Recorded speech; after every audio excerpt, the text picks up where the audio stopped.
Hey y'all, it's George Birge. I'm out here in Montreal for Lasso Music Festival. So tell us about your latest single, Cowboy Songs. Congrats, by the way. Thank you so much. Cowboy Song is my favorite song I've ever written. I think because it's about a night that I've lived a million times. I grew up in Austin, Texas, and so I played a lot of smoky bars. I've chased a lot of cowgirls through bars, and I think it's just honest. It's everybody wants to talk to her. Nobody really has a chance, but if you play your cards right and play some cowboy songs on the jukebox, it might work out. What's the best setting to listen to it for the first time? I think live, no question. Front row at a concert is the best setting to listen to it. Have you had an oh shit moment in your career so far that you're like, oh my God, like I can't believe I've gotten here?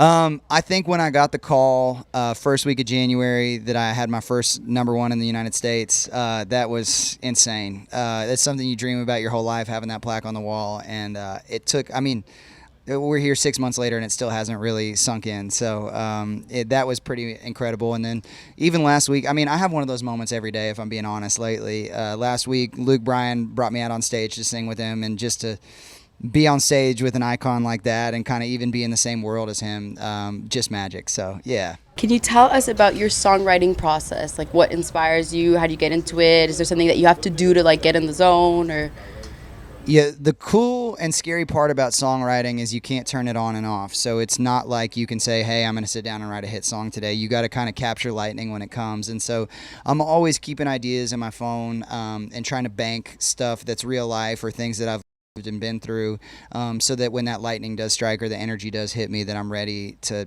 capture it and tell the story. But it's kind of like fishing. You try to go every day. You never know when you're going to catch something. is there a country artist that made you fall in love with music?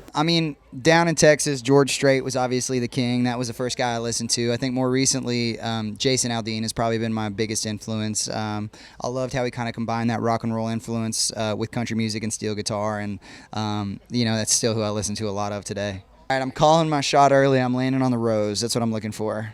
Probably should have spun it a little softer. Did I call this? Come on. That's fitting. Little music. Could you tell us what is a verse that you've written that you're like, that you really love, or something that you're very proud of? I think the second verse of Cowboy Songs is really cool. It's unique. She makes love like an Amarillo rain, something about her. I think that like down in Texas, we're all praying for rain. It almost never comes, and when it does, it lasts forever, and it's something you dream about. So like that whole verse, talking about the steel guitar will steal her heart if anything can. I just feel like it's very Texas-centric, but it's also like tough and mysterious. I love that verse, yeah.